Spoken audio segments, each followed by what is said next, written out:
modest house with a small garden built in the 1950s, and I only had to go back a few generations to find ancestors who had belonged to the household staff on properties like the Brookses. Dorothea, who at the novel's outset is 19, disdains the attentions of her neighbour and suitor, Sir James Chetham, an altogether too amiable baronet, who said exactly to her remarks, even when she expressed uncertainty. Instead, she makes a spectacularly unwise marriage to the Reverend Edward Casaubon, a pedantic middle-aged scholar labouring on his notes for an endlessly deferred masterwork with the deadly title The Key to All Mythologies, whom she initially mistakes for a sage in parson's clothing. Parallel with the story of Dorothea, we have that of Dr. Tertius Lydgate, an idealistic young physician newly arrived in town. He aims to establish a practice along modern principles and to make great discoveries, but his ambitions are fatally curtailed by his marriage to Rosamond Vincy, the wilful, empty-headed town beauty. We meet Will Ladislaw, a youth of tempestuous passions, full of high-flown aspirations to be an artist or a poet. A cousin of Mr. Casaubon, Ladislaw is drawn, in the most honourable of fashions, to his cousin's new young wife, who comes also to depend upon him. We meet Rosamond's brother, Fred Vincy, the feckless but well-intentioned son of the town's mayor, and we meet the young woman Fred has set his hopes on, clever, practical, sardonic Mary Garth, the daughter of a financially squeezed land agent. We come to know Nicholas Bulstrode, the sanctimonious, overbearing banker who insists that others conform to religious principles that, it is no surprise, ultimately, to discover he has not always observed himself.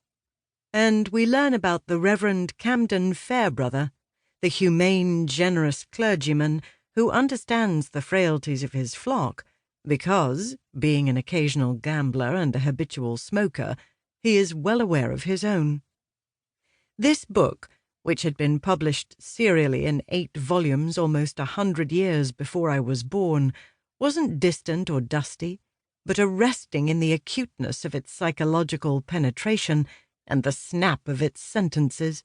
Through it, George Eliot spoke with an authority and a generosity that was wise and essential and profound. I couldn't believe how good it was, and I couldn't believe how relevant and urgent it felt. At 17, I was old enough to have fallen in love, and I had intellectual and professional ambitions, just like Eliot's characters. I was, after all, working hard to get into one of England's ancient universities, something no one in my family had ever done before. The questions with which George Eliot showed her characters wrestling would all be mine eventually. How is wisdom to be attained? What are the satisfactions of personal ambition, and how might they be weighed against ties and duties to others? What does a good marriage consist of, and what makes a bad one? What do the young owe to the old, and vice versa? What is the proper foundation of morality?